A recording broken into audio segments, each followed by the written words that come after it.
ह्या कस्टमरचा केक मला अर्जंटमध्ये दुसऱ्या कस्टमरला द्यावा लागला, तर झालं काय ते मी व्हिडिओमध्ये सांगते, तर व्हिडिओ एंडपर्यंत नक्की बघा.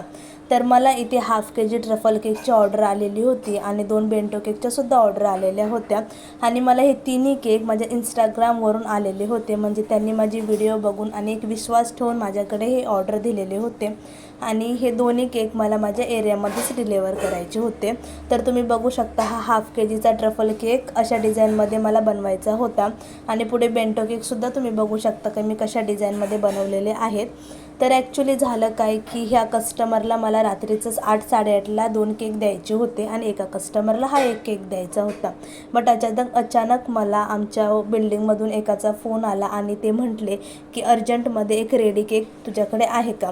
तर मी म्हटलं माझ्याकडे आता रेडी नाही, जे आहेत ते माझ्या ऑर्डरचे केक आहेत. ते नेहमी माझ्याकडून केक घेतात, बट ते बोलले की थोडा टाईम झाला, बट प्लीज असेल तर मॅनेज कर म्हणून.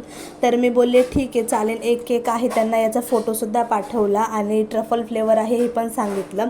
तर ते बोलले ठीक आहे चालेल, पण मी म्हटलं माझ्या पहिल्या कस्टमरला आधी विचारते की त्यांना हा केक लेट चालेल का.